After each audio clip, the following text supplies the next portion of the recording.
ফজরের জামাতের দৃশ্য আর জুমার নামাজের দৃশ্য একরকম হয়ে যাবে, ওই দিনই বাংলাদেশে ইসলাম কায়েম হয়ে যাবে। স্লোগান তুলে বিপ্লব বিপ্লব, ইসলামী বিপ্লব। আর ফজরের সময় আমি কম্বলের ভিতরে, আছে না নাই? কোনো বিপ্লব হবে না।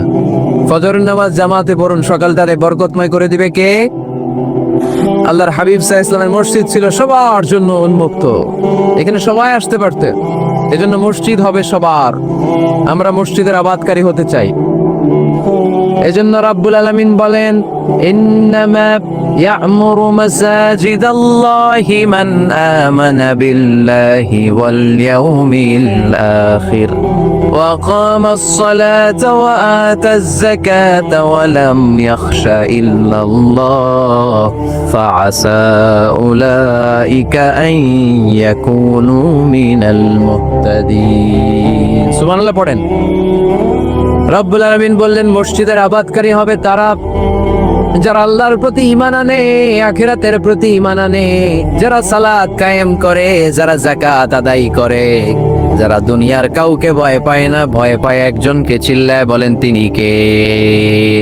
যাদের হৃদয়ে আছে আল্লাহর ভয়, তারা কবু পথ ভুলে যায় না। আল্লাহর প্রেম ছাড়া এই দুনিয়া কারো কাছে কোনো কিছু চায় না, ঠিক কিনা? তাহলে যারা মসজিদের আবাদকারী, এরা ভয় পায় একজনকে। চিল্লায় বলেন তিনি কে? মসজিদের আবাদকারীদের প্রথম গুণ, তারা আল্লাহ বিশ্বাস করে, তারা আখিরাতে বিশ্বাস করে, তারা সালাত কায়েম করে, তারা যাকাত আদায় করে, তারা আল্লাহ ছাড়া পৃথিবীর কাউরে ভয় পায় না। আল্লাহ বলেন, ফাআসা উলাইকা আন ইয়াকুনু মিনাল মুহতাদিন। আশা করা যায় তারাই হলো হেদায়েতের রাস্তার উপরে আছে, ঠিক কি না?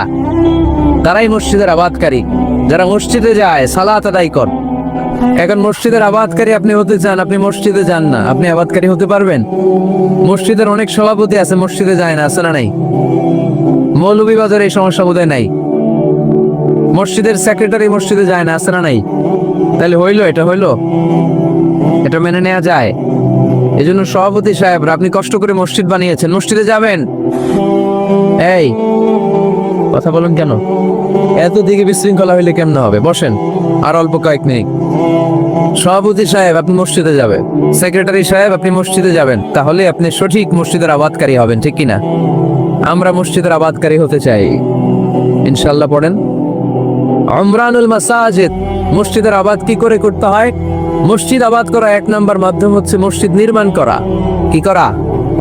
নির্মাণ করা। খেয়াল করবেন, আল্লাহর হাবিব সাল্লাল্লাহু আলাইহি ওয়াসাল্লাম বলেছেন, মান বানা মসজিদান মিন মালিহি ফিদ দুনিয়া বানাল্লাহু লাহু বাইতান ফিল জান্নাহ। যে ব্যক্তি নিজের পকেটের টাকা খরচ করে দুনিয়াতে মসজিদ বানায়, আল্লাহ তাআলা তার জন্য জান্নাতে ঘর বানায়। 60টা জিনিস মানুষ মরে যাওয়ার পরে তার কবরে পৌঁছতে থাকে। ইন্না মিম্মা ইয়ালহাকুল মুমিন মিন হাসানাতিহি বা'দা মাউতিহি। মানুষ মরে যাওয়ার পরেও যে 60টা জিনিস তার কবরে পৌঁছায়, তার মধ্যে একটা হচ্ছে মসজিদান বানাহু। সে যে মসজিদ বানিয়ে গিয়েছে, ওই মসজিদের সওয়াব। সুবহানাল্লাহ পড়ে। আপনি টাকা দিয়ে মসজিদ বানিয়ে দিলেন, ওই মসজিদে মুসল্লিরা নামাজ পড়ে, রোজাদাররা এসে ওখানে ইফতার খায়, তাহাজ্জুদ আদায়কারীরা তাহাজ্জুদ পড়ে, তাদের সওয়াবের কমতি হবে না, কিন্তু তাদের সওয়াবের একটা পার্সেন্টেজ সওয়াব যে ব্যক্তি মসজিদ বানালো তার আমলনামায় আল্লাহ ঢুকিয়ে দেয়। এজন্য বেশি বেশি মসজিদ বানাতে রাজি আছেন তো? তাহলে মসজিদ আবাদ করার প্রথম মাধ্যম হচ্ছে মসজিদ বানানো। 2 নম্বর মাধ্যম হচ্ছে মসজিদে যে জামাতে সালাত আদায় করা।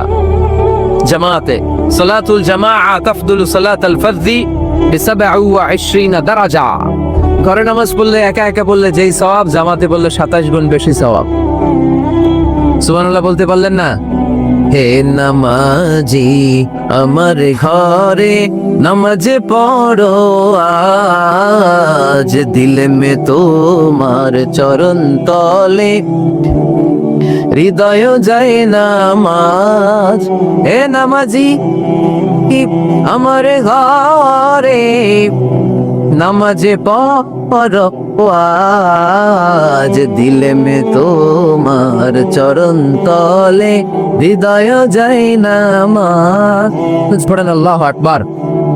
কি সুন্দর লিখেছেন কাজী নজরুল ইসলাম। মসজিদ কেমন যেন মসজিদ তার নিজের ভাষায় আল্লাহর কাছে কেঁদে কেঁদে ফরিয়াদ জানায়, আল্লাহ নামাজিরা আমার ঘরে আসে না, কি সুন্দর টাইলস, কি সুন্দর মুসল্লা, কি সুন্দর এয়ার কন্ডিশন, সব আছে কিন্তু মুসল্লি নাই, ঠিক কিনা? মসজিদুল আল্লাহর কাছে ফারিয়াদ জানায়